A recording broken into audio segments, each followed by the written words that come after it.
till it comes. I don't hear y'all singing with me. We who believe in freedom. Why Reconstruction and why now? Well, Reconstruction was the period immediately following the Civil War between 1865 and 1877, when black people experienced more freedom and more rights than at any other time in American history.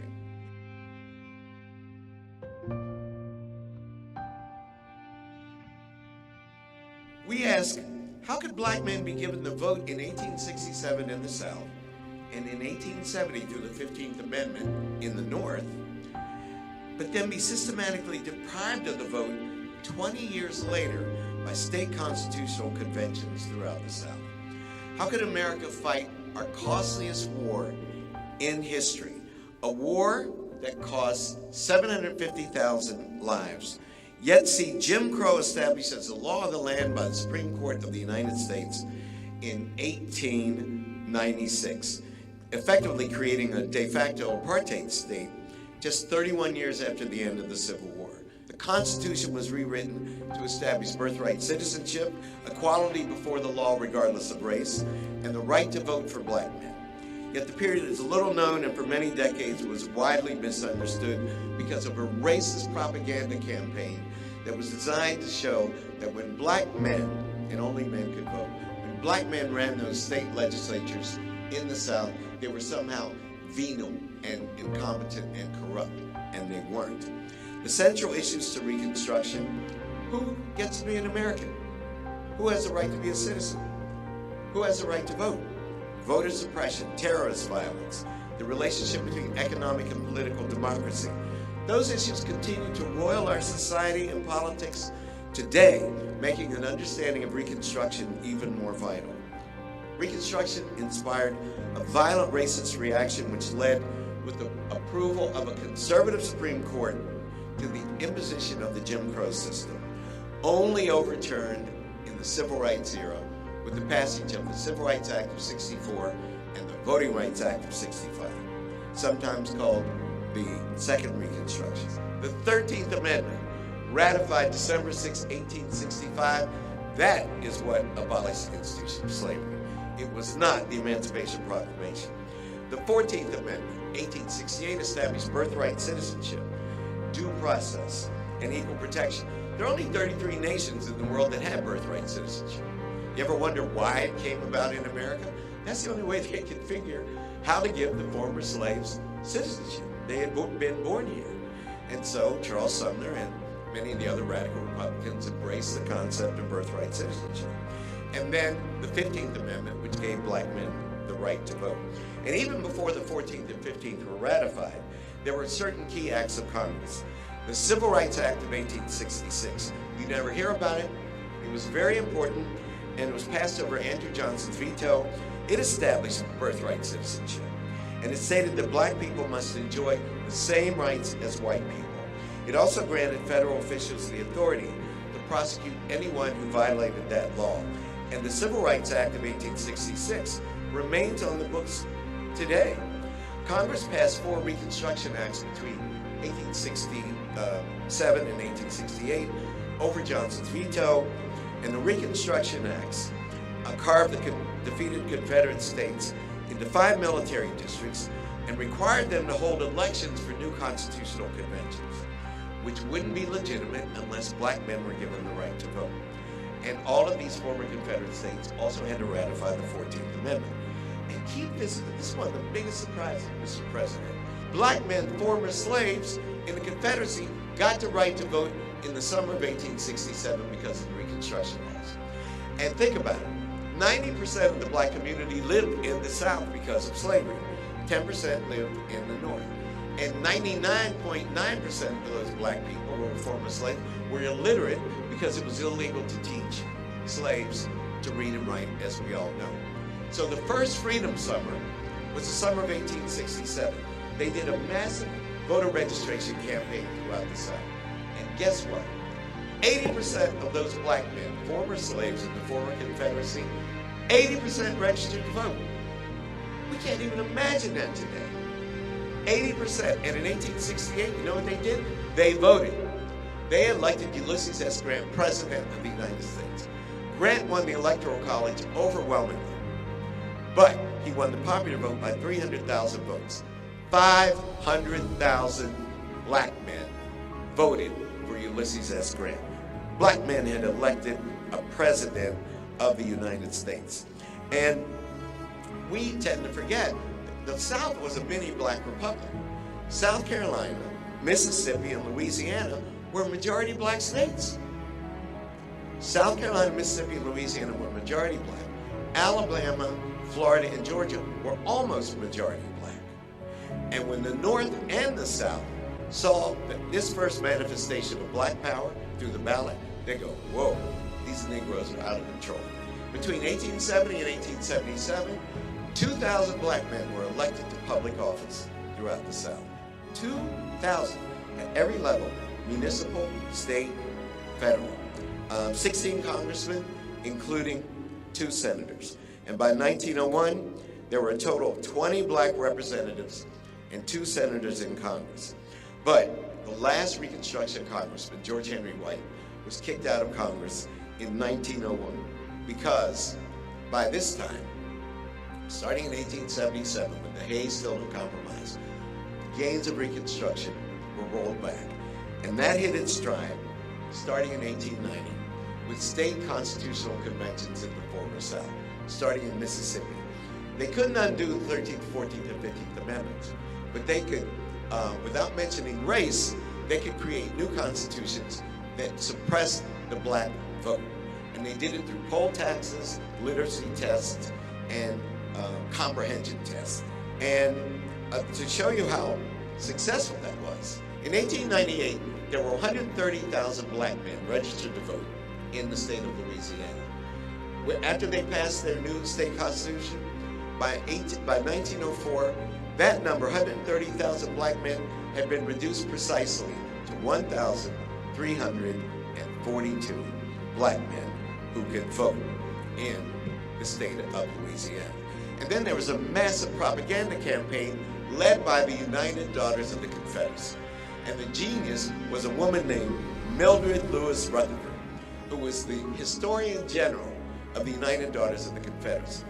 And she published a book in 1894 called The Measuring Rod, which was sent to every library in America and everybody who was teaching American history.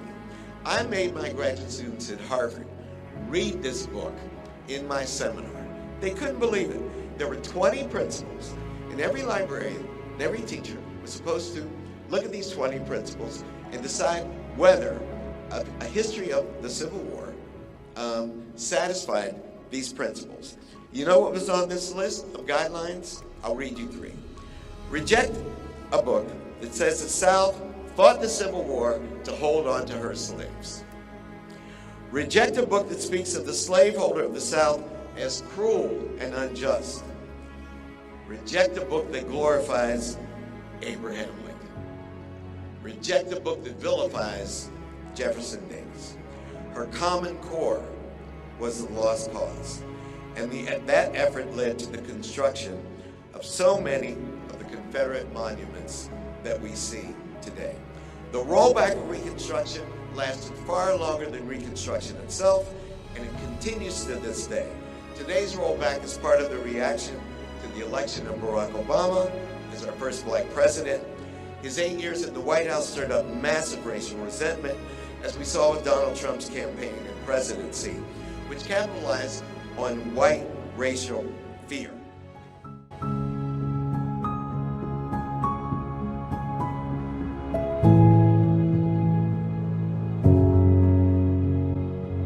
This is why the history of Reconstruction matters, because the problems that emerged during Reconstruction have never been resolved. We who believe in freedom cannot rest. We will not rest, no.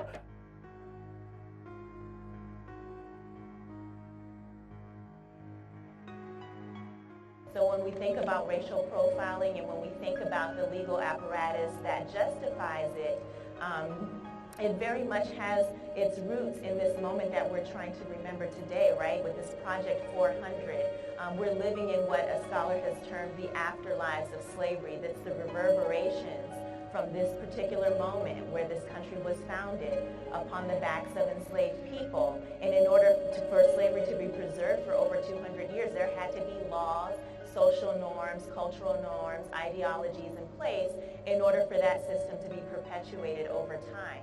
And so the idea that one law or a couple of laws or amendments can actually undo that work is actually, the consequences we're living with today, right, is that it's not true. What we have to do to deconstruct that kind of work requires for us to rethink how we understand and see people and interact with one another. It requires for us to really undo a lot of that stereotyping that was embedded in society from the beginning.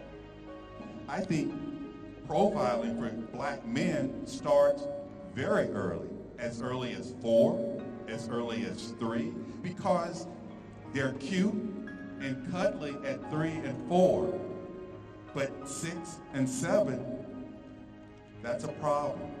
Let's send him to special ed classes. Let's look at putting him in a different classroom or a different situation. Because ultimately, when we are racially profiling, we are causing people to deal with emotional trauma that goes along with being profiled and the PTSD that also goes along with that, which ends up being something that is culturally bound because it affects African Americans differently, because it's ongoing for us. It doesn't stop once we are racially profiled, because every time we see an African American being racially profiled, it affects us. We as a staff, the mission of our office is to assist contractors so that we can grow the City of Cleveland's contracting base and certify contractors to do business with the city. So that may mean that you're a minority business, a female business, etc. The work that you do when you evaluate these contracts prior to award to determine whether or not the prime contractor has made this good faith effort to subcontract, there's a component around the fact that there's a race piece, right? There's an equity piece. There's a component that you have to think about that's not just filling the box and the check marks. You have to actually think about what impact the work that I'm doing, how does that impact others?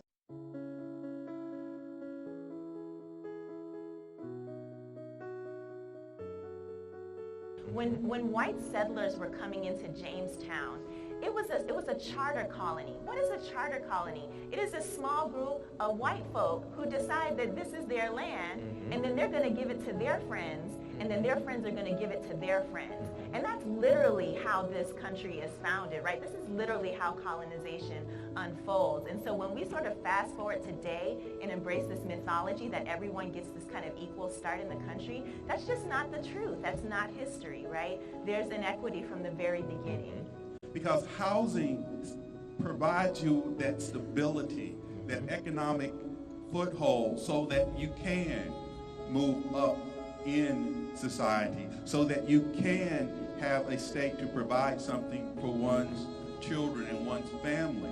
I like the fact, as you described, charter charter colonies. Charter colonies just came in, and so I consider that stealing. But with housing discrimination, it bothers me, and it should bother everybody in this audience, that someone like Dr. Jackson, or Dr. Bynum, or Dr. Tamika, or Dr. Burrows, or Dr. Priscilla can go in and apply for a loan and be denied with excellent credit. And someone who doesn't look like them and who's a Head Start dropout receives credit.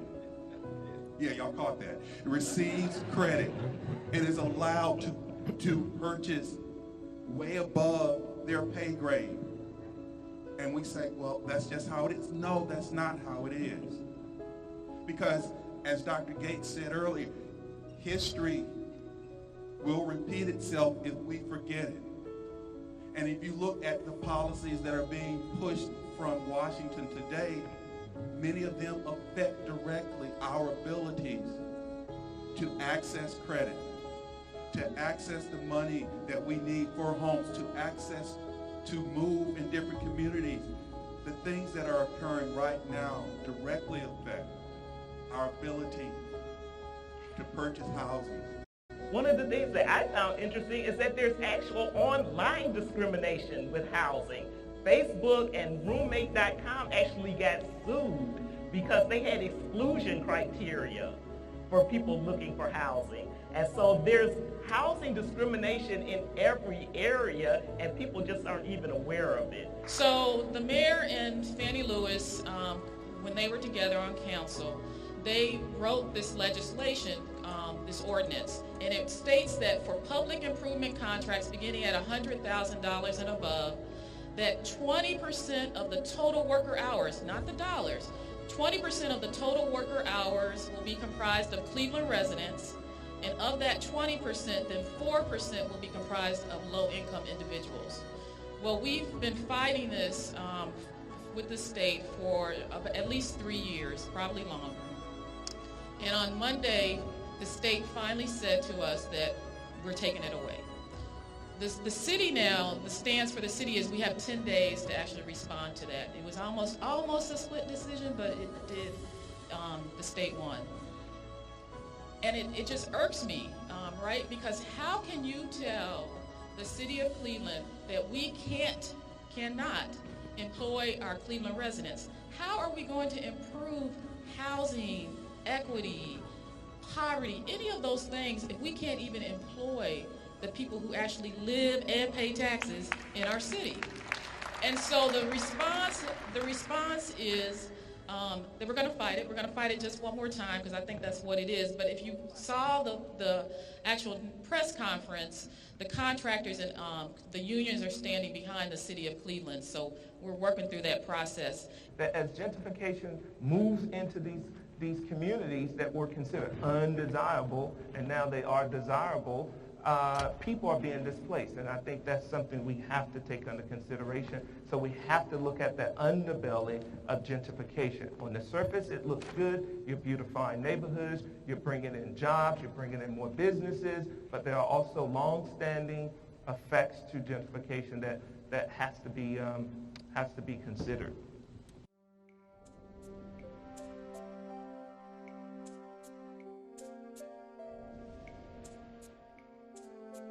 Right, but the fact that you can fill out your immigration form or you can fill out your naturalization form, the question on the naturalization exam is what caused the Civil War? There's two answers you can give. You can give slavery or states' rights. The fact that the government hasn't even decided what started the Civil War lets us know the degree of brokenness that we are confronting in our education system. So we need more people. We need to get more students also as professors, as teachers, and they need support, right? We need more folks of color who are doing this work and who are challenging this sort of dominant narrative that we get to teach in these history classrooms that say that black folk, brown folk, native folk don't matter, right? And so we need to find more people who are generating ideas that are also embedded in the curriculum so that people can begin to see themselves in that curriculum because they're there and they've been there, right? And so a lot of these students, they're learning these things that are not relevant to them, that are not reaching them, that are not touching them, and that are not speaking to their communities. And we have the tools to be able to do that. One of the things I hear very often is that there's a great need for more African American teachers in the school system because there's a need for teachers who are culturally sensitive and culturally competent. And I read this article about this white teacher in Texas that actually had an assignment for students to write about the positive aspects of slavery. I know. And so when you think about things like that, that's not uncommon for black students to literally be traumatized every day in school by white teachers. And so when you think about things like that, black students in school are often berated, belittled, demeaned, criticized. And when you think about the fact that they are being more harshly disciplined, more likely to be suspended, this is going to cause an increase in stress, an increase in depression, an increase in anxiety, and unfortunately, even an increase in suicide. And so we are dealing with very critical situations with African American students in the school system. And so, no, there's very little equity, very little equality. And so black students are also subject to stereotype threat, where they don't perform as well in the school system because they're expected not to perform well. And so they believe they can't do as well, and so they end up not doing as well. And so then that ends up with a confirmation bias on the behalf of the teachers because they don't think they can do as well, and so the students don't. And so they're like, ha, see, told you they can't perform as well. They shouldn't be in the gifted classes. And I remember with my own son that they thought he had ADHD because he was like a real curious kid and he would go from one thing to the next because he would get bored really easily. Well, no, he didn't have ADHD. He was gifted and talented, okay? So he ended up in a gifted and talented program and ended up graduating with honors from Brown University. So, so this is what happens in the school system with African American children, unless you have a parent like me that's going to be on top of it all the time to make sure your child is treated with equity and equality. Why not the people of this community say all of our children deserve a good education and make this a one system? Folks say, oh, no. Why not make this a one system county? It has worked. Because if all of our kids are educated, we will have more kids like Dr. Priscilla's sons and daughters going to Ivy League schools or going to school or doing something that adds to the vibrancy.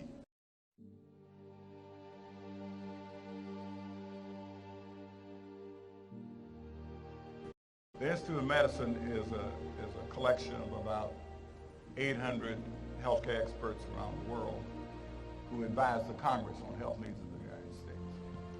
And they still did not think with the Heckler report that the issue was settled. There was increased death of minorities. So they required a study, and the study returned showing that not only is there inequity in the rate of death, sometimes blacks dying at 2 to 3 times the rate of whites for the same condition. There was also inequity in treatment and access to pain medicine. Treatment of prostate cancer, for example, an African American male going with prostate cancer, the first thing I would do is castrate because testosterone does feed prostate cancer. But if you're white, same insurance status, same socioeconomic status, direct comparison, you would be more likely to get hormonal treatment or something else. You wouldn't be castrated, or loss of limb if you had diabetes. So there are a lot of proven inequities. And the only way I think to confront it is to have more representation of minorities in those fields. Well, first of all, about 16% of African Americans have a diagnosable mental health issue, and that's about 6.8 million people. So that's a lot of people. But only about 1 in 3 actually get any type of treatment. And so, needless to say, that's pretty problematic because there's a lot of people out there that are going untreated. What we also know is that racism has a major impact on the mental health of African Americans, and also our socioeconomic status is linked to our mental health because socioeconomic status plays into your ability to have health insurance and also to seek out mental health treatment. Then, of course, there's the stigma. For African Americans, we don't want to have the stigma of being so-called crazy, and so we don't talk about the fact that we have problems with our mental health.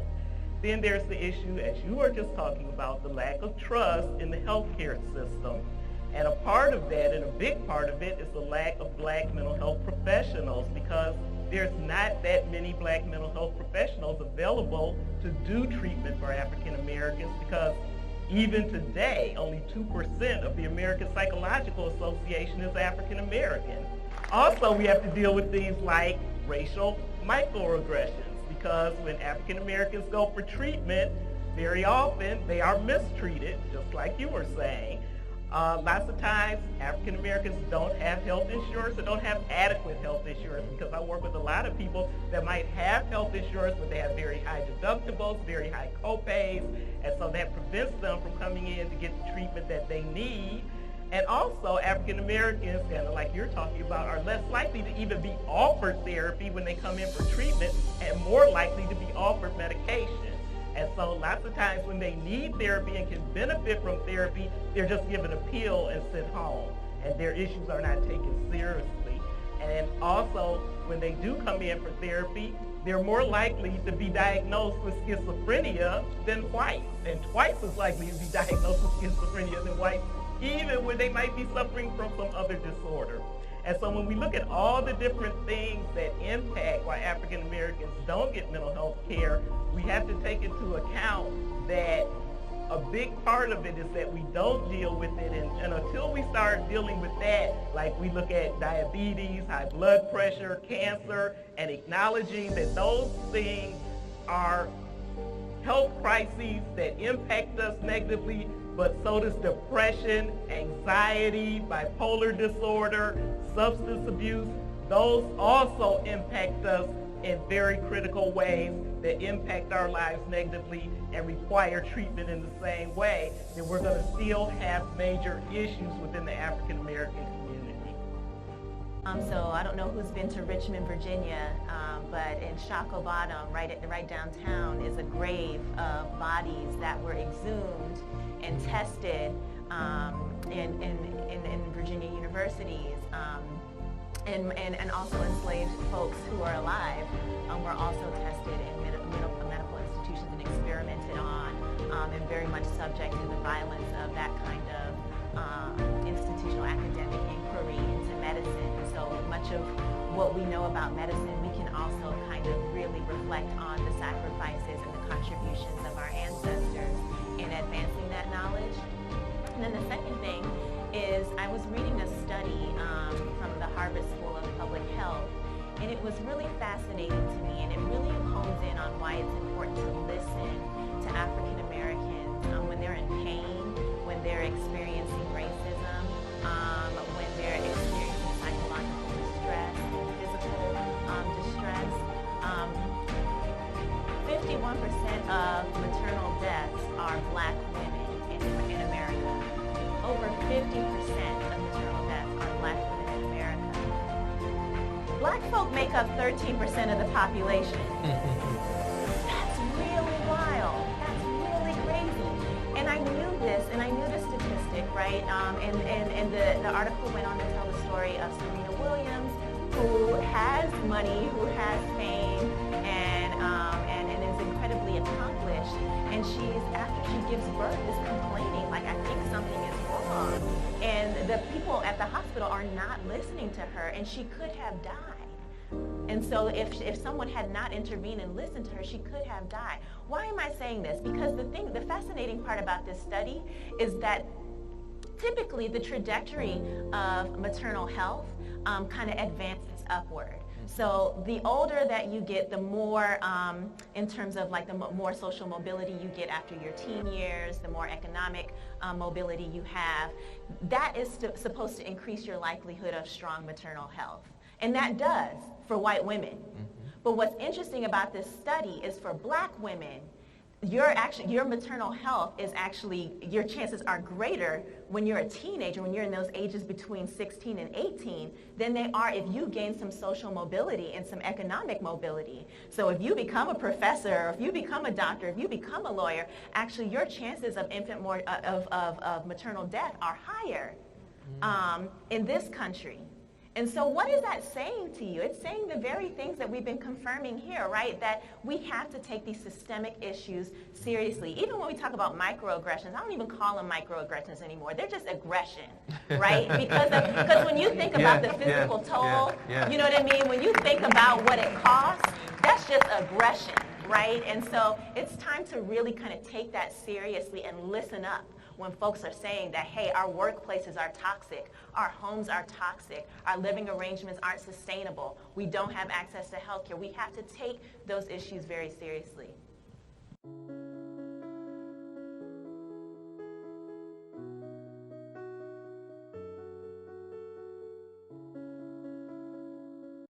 So I think in order to deal with some of these issues, there needs to be cultural competence training for police officers, implicit bias training for police officers. I also feel like mental health professionals need to work with police officers and the community to help improve relationships between police officers and the community. I also think there needs to be better psychological assessment for police officers to figure out if they are mentally fit to be police officers. And I also think there need to be better mental health services for police officers, because I'm sure you have all heard on the news about the very high rates of suicide amongst police officers because they need mental health help because they don't know how to deal with the stresses of being police officers. Quick story. You may have heard about the individual who went into a house in some place in Michigan, and there was a police officer who was selling the house, and he had Confederate flags and NASCAR and other things, but he had an application from the KKK framed in one of the bedrooms. But interestingly, the backstory, that same officer was cleared of shooting an unarmed black man back somewhere between 2010 and 2012. Ray Charles is dead and blind, but he can see that. What is the implications for that kind of framework for what we're dealing with today? The implication is that black bodies are disposable, exchangeable, and replaceable, right? And that's the premise from which policing started in this country. So if that's our origin story, and that's our origin story of what it means for black people to understand the parameters of their lives, how the ways in which the law circumscribed their lives. An enslaved person couldn't read, right? An enslaved person was not allowed to play cards, wasn't allowed to get together with anybody, wasn't allowed to walk down the street after 10 o'clock at night, right? This idea, these slave codes are the very apparatus from which people survey black folk. And I don't think any of those things you would constitute a crime today, right? But it's the very suspicion that's embedded in the fabric, right, of how we understand one another. It's the implicit bias, right, that says that you can't be doing something right.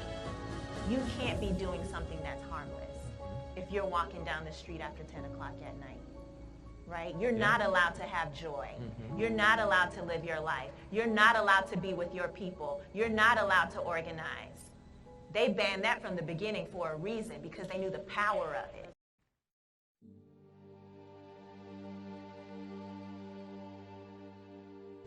How can whites be allies in eradicating racial profiling?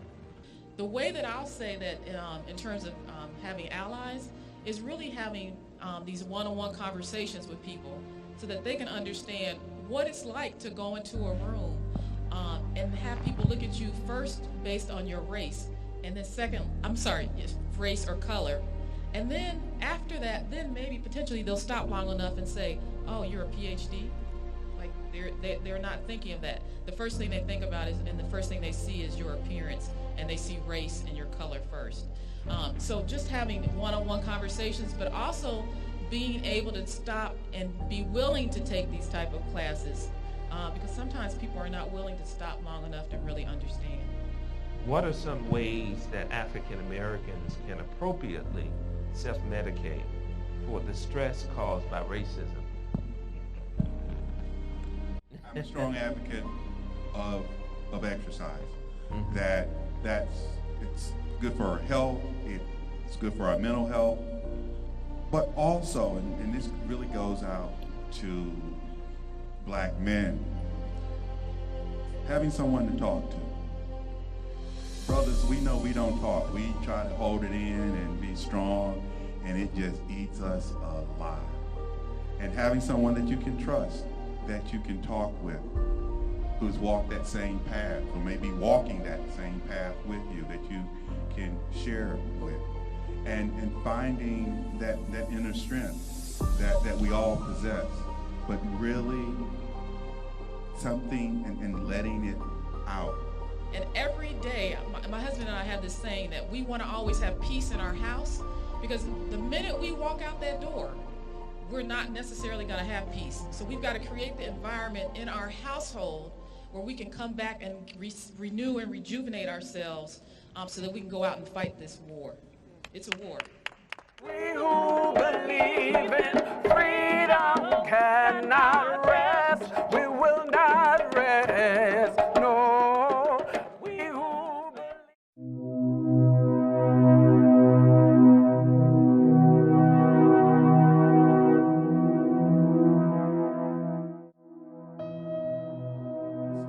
The title of the book that myself and my co-authors wrote is Boycotts, Busing, and Beyond: The History and Implications of School Desegregation in the Urban North. Now, each of us authored certain chapters. I authored the very first chapter, the introductory chapter, or chapter 1. And I'd like to read a quote that opens our text. "Learning will spoil the best nigger in the world. It will forever unfit him for the duties of a slave." This is an admonition of young Frederick Douglass's slave master to his wife, which is representative of the societal philosophy against the education of blacks during the antebellum. Literacy, you see, was a form of resistance, and it was a direct threat to the institution of slavery. The first schools established for blacks was actually established in South Carolina in 1695 by Reverend Samuel Thomas. But by 1740, the state had outlawed teaching blacks to read and write, and this was common throughout the colonies and later the states of the Union. The penalties for the education of blacks, the penalties for whites included physical punishment, and we know for blacks that penalty could entail death. The white supremacy, black inferiority philosophy, or white supremacy ideology posited that blacks were inferior to whites intellectually and otherwise, and thus incapable of higher order thinking.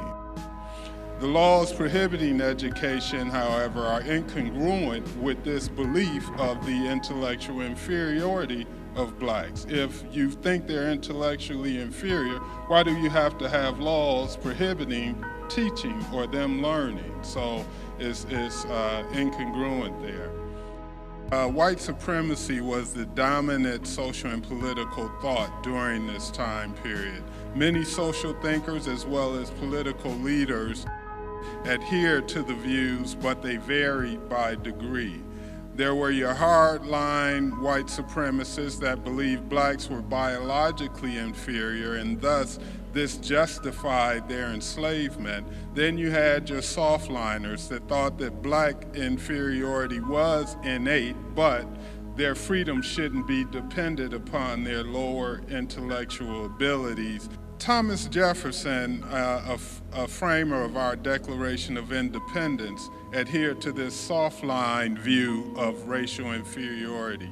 He believed that black inferiority was innate, but it should not be a measure of their freedom. Yet, we know he owned slaves and fathered children by his slave, Sally Hemings.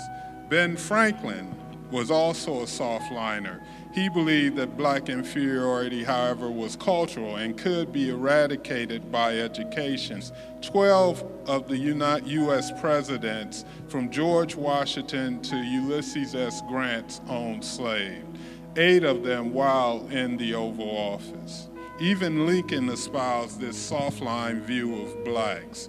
As we know, Lincoln didn't free the slaves of his own will or volition. It was to save the Union, and it was an unintended consequence or a necessary evil, if you will.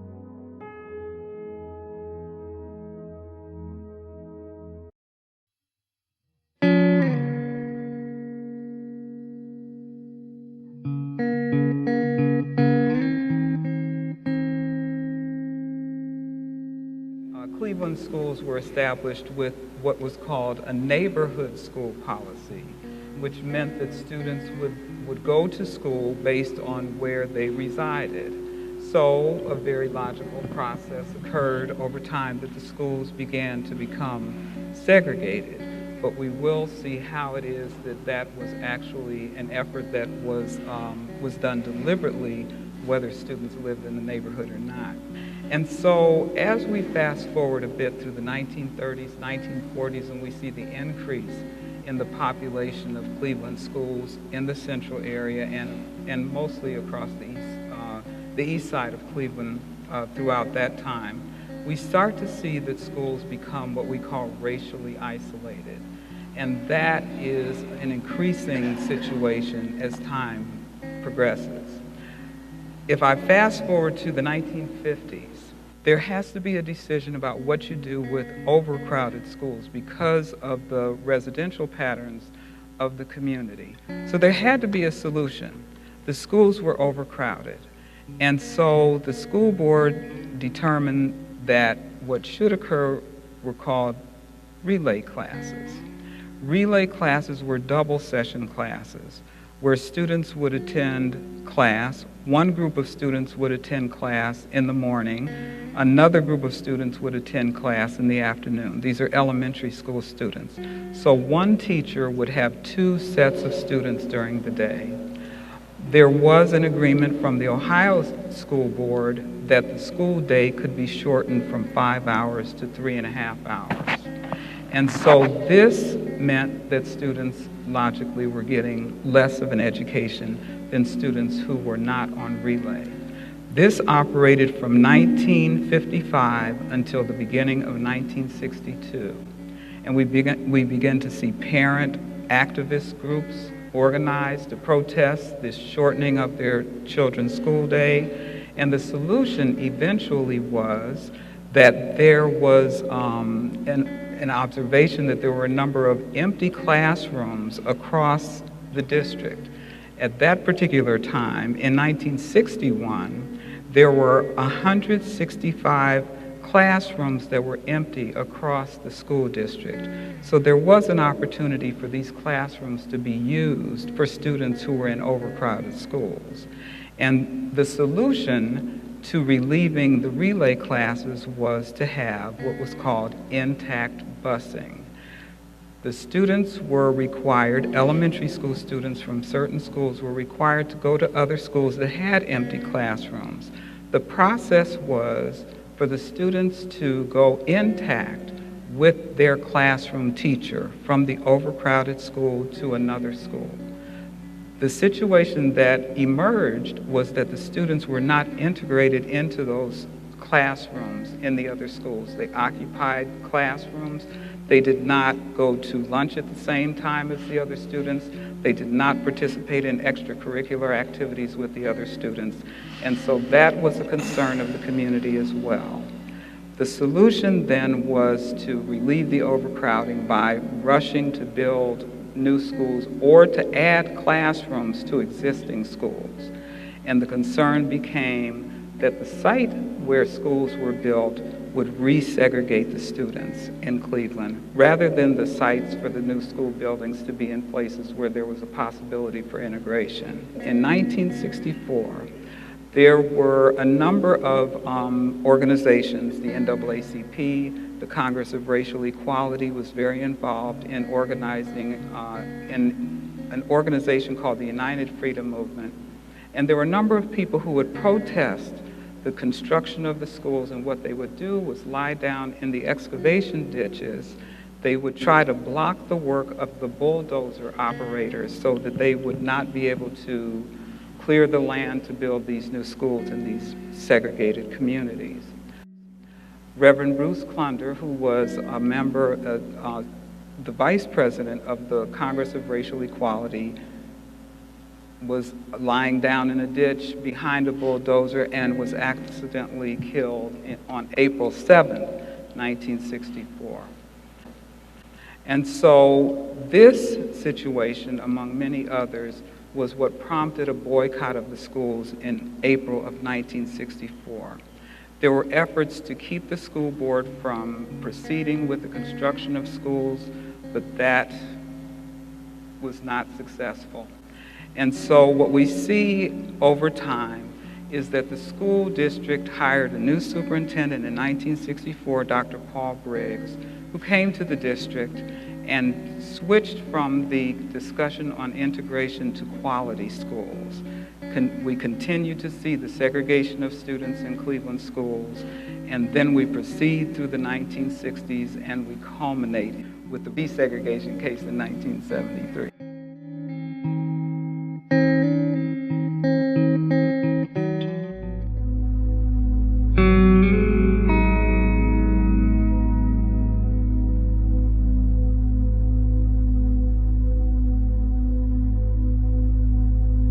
I taught in the Cleveland Public Schools, and I did not like history. And guess what? I ended up teaching at Baldwin-Wallace College, subsequently Baldwin-Wallace University, teaching history. And what we would talk about was initially Plessy v. Ferguson. Plessy, as we all know, was the 1/8 Negro who tried to ride on a bus, a train, and was denied access because they had the Separate Car Act in the parish of Orleans. And the Supreme Court said separate was acceptable as long as it was equal. Well, separate never was, never has been, and never will be equal. So Plessy lost his claim under the 14th Amendment, and for the next 58 years until Brown versus Board of Education was decided in 1954, separate but equal was the rule and the law of the land. So the Supreme Court revisited Brown in 1955 and said that school districts that were previously segregated had an obligation to desegregate with all deliberate speed. Well, in the city of Cleveland, what they were able to accomplish was they drew boundary lines along racial lines. Superior Avenue, for example, was a racial line. People that lived north of Superior were predominantly white or Eastern Europeans. People that lived south of Superior were African Americans. So that was a racial line. Students on one side of Superior went to an all-white school. Students on the other side of Superior went to an all-black school. And they gerrymandered boundary lines. As more and more black people came into the city of Cleveland, they would change the boundary lines. As my friend said, they had intact busing.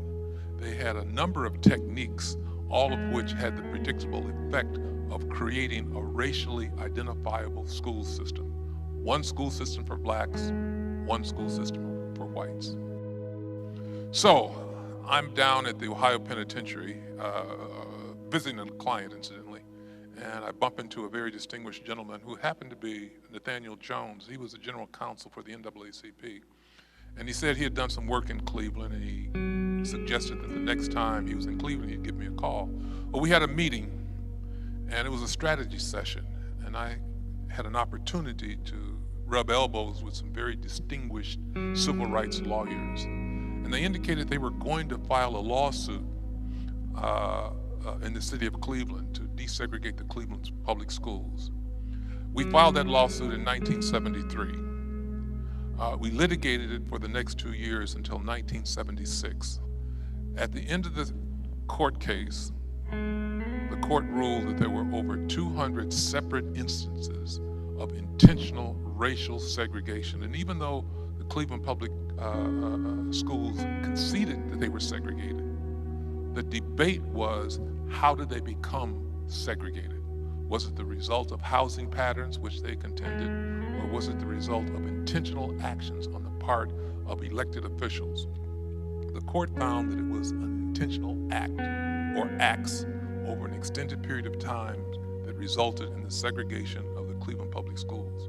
What the reality is, the narrative that has been taught is that desegregation meant busing.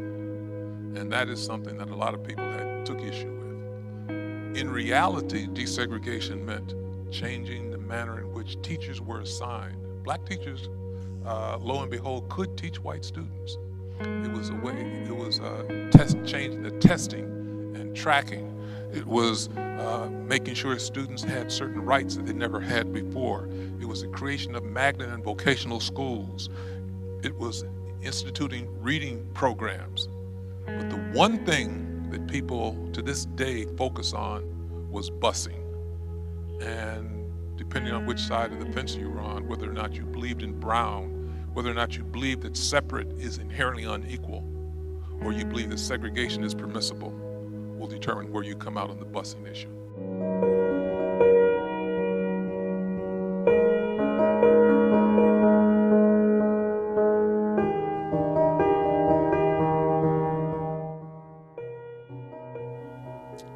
So now that Cleveland, no longer has school desegregation, what do we try to do? Well, we try to focus on equal education. And what is the measure by which we determine whether or not children are getting an equal education? Is primarily by test scores. But at any rate, what these test scores did uncover was a test score gap between African American children, students of color, and white children. So the question becomes, is the test score an accurate indicator of ability or future prospects, and what can be done about it? So one question that was raised in the chapter that I wrote in the book is, what impact would closing the test score gap have in this country with a history of slavery, legal segregation, and racial polarization? Two researchers suggest that reducing the standardized test score gap between blacks and whites would do much to promote the goal of racial equality, because it would probably both necessary and sufficient for reducing racial inequality and educational attainment and earnings. So there are a number of issues that come about in terms of achieving those equal outcomes. How much is it the responsibility of the school? How much is it the responsibility of the parents? There have been researchers who say that if children would be given more motivation at home, they would do better. If higher expectations were expressed on the part of their parents, they would do better. If the expectation level of teachers and administrators was higher, they would do better on tests. There was a period during which test scores were closed between black students and white students, and then they started to expand again. And one researcher, Ronald Ferguson, said it had a lot to do with technology and rap music, among other things. Oh, and the lack of books in the households of black parents. Some rather controversial findings. But from a political standpoint, it seems that it's hard to get people to buy into the notion of closing the achievement gap so that we have equal outcomes. They might be willing to support equal inputs in terms of each school district getting the same amount of money, or the monies that they're due based on the fact that monies come from property taxes, but they're not willing to support additional outcomes in terms of equity, that is additional money going to those school districts that are most in need to close that funding gap, and to not just the funding gap, but to meet the needs of those who have perhaps greater needs. The achievement gap presupposes some outcomes that may be impossible to attain, because the average black or Hispanic child enters school with fewer school-related skills than white students. Closing the test score gap for any cohort of students would mean that black and Hispanic students would have to learn more than white students to catch up, an issue that we are still very much grappling with at this time. Segregated school or desegregated schools, the outcomes for our children did not get markedly better.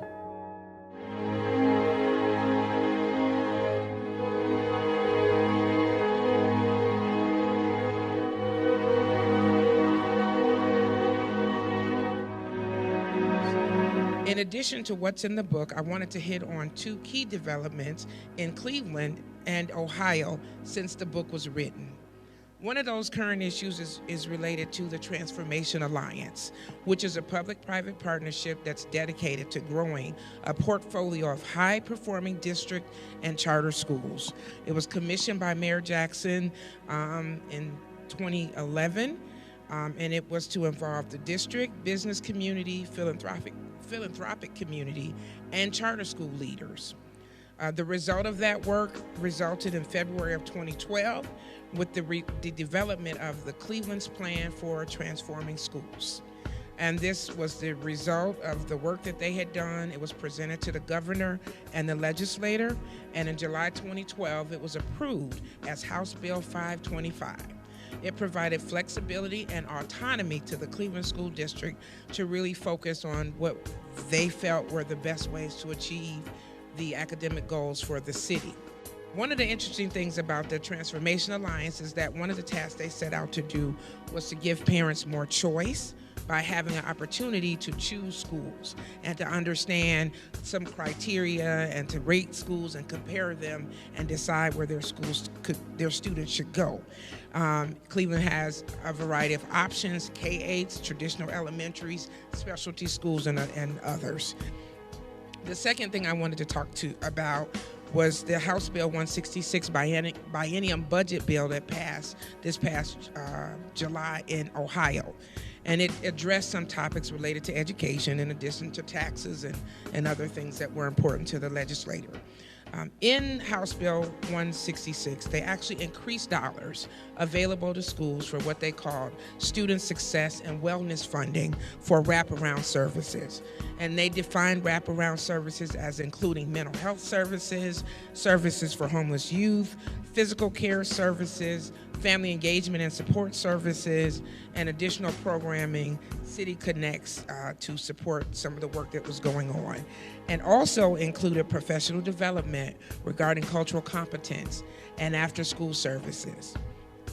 My research with African Americans who actually graduated from a local American school between the 60s and the 80s built on and substantiated the literature that suggests that some common success factors for those participants included having the full support of the community for their goals, a prevalence of positive, caring adults, including the parents of peers involved in their education and school staff, the value of internal motivation, positive peer relationships, as well as a plethora of extracurricular activities that the students wanted to engage in. While policies are being made and provisions are being made, who's at the table? Who's participating? Is there full transparency? And where are opportunities for all of us to really engage in that dialogue? Even when monies are set aside, if there's no opportunity to really get the community of the students involved in thinking about how we use that money, then I don't believe we can get the success that we're seeking.